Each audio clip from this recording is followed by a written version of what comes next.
video that in case you fall and kill yourself. So just proof I didn't push you. Just make sure and capture. You ready, nudgies? Nudgies.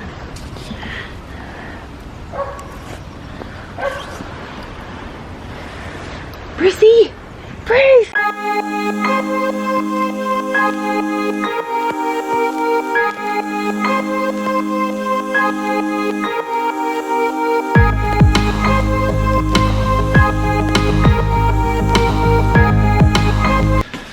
Something that I've been doing on email for a while and it's proved very popular. It's 5 Bullet Point Friday, where I give you 5 random things that I've been up to this week. So some of the stuff includes what books I'm reading, quotes I'm pondering, where my focus is, podcasts I'm listening to, films I'm watching. So I'm going to take you through 5 of them right now.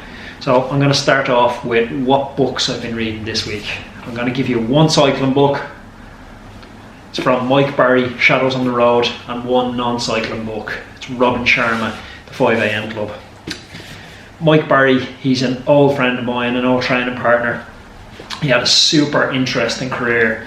Mike rode for some of the biggest teams in the world, from Team Sky, T-Mobile, Columbia with Cav, and US Postal. He had a career that was punctuated with doping, where he gave in to doping early in his career at Postal, and then had to live on in a race on in a world that was where doping was just absolutely prolific.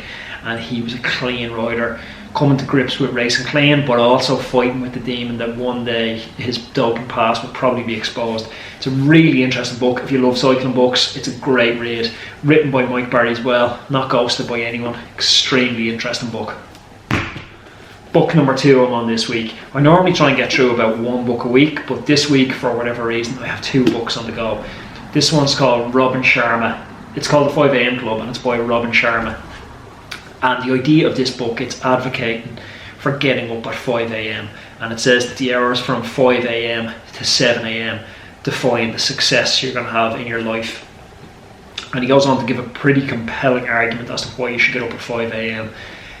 Talks about the importance of morning rituals, which I'm big on. Talks about the mental clarity that comes out getting up early. It's written, it's not exceptionally well written, but the message in it is quite a nice message.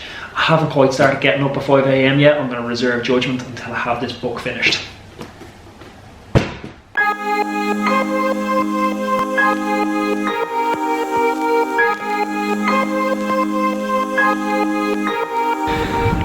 Big chunk of my focus for the last week has been on these vlogs.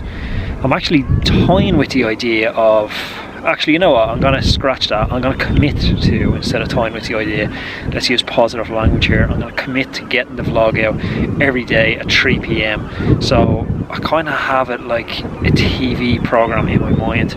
I know there's a few TV programs I followed since Netflix comes out, but I remember back in the day watching The Bill or Saved by the Bell or whatever, and I'd know exactly what time it starts at. So that's the kind of look I'm going for with the vlog now.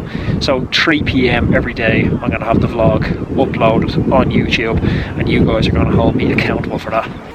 To each there comes in a lifetime a special moment when they're figuratively tapped on the shoulder and asked to do something unique to them and fitted to their talents.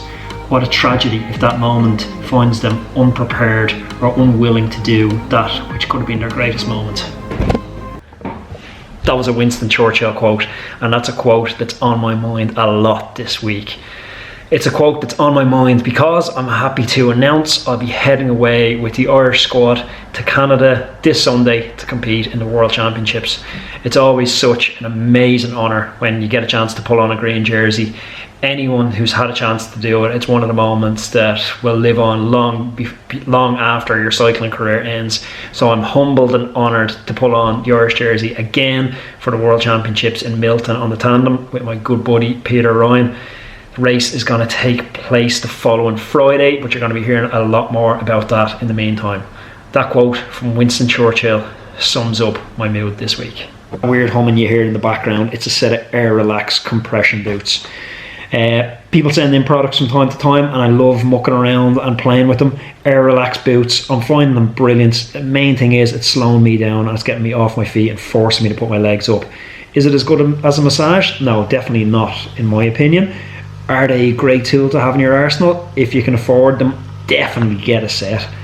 Although I would say they're in a kind of nice to have rather than have to have bracket. I've used these for the last week, and I've used Normatec in the past, which is the brand leader. The big differences, I'm going to say, are the Normatec are around €980. These are around €670. Big price difference. They seem identical to me. The one difference is the Normatec doesn't need to be plugged in when the Air Relax does. For me, it's not a biggie because I'm normally sitting at home using them, but if you're using them in transit on a team bus or whatever, the Normatec's the one to go for. If you are looking for a set of these, I'm going to put a link in the description down below. Full disclosure, I'm not a brand ambassador, I'm not affiliated any way with Air Relax, but if you use the link below, I will get a small kickback when you're getting a set. Definitely worth checking out if you're looking to add to your cycling gadgets, and a nice way to slow you down and just pull some of those waste products out of the legs.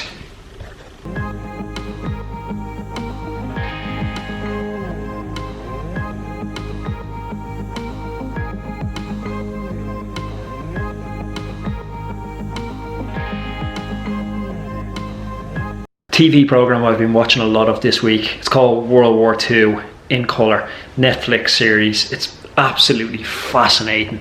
I wouldn't have been a big military historian. I wouldn't have massive interest normally in it, but I started watching it and I got absolutely hooked on it. Some of the stories from World War II, they're just brilliant, and at the end of a day, especially if you've had a difficult day and you're getting sort of stressed on some of the trivialities that go with anyone's life, and you throw on a movie like this and you see the crazy sacrifice that people made, it has a way of putting things into context.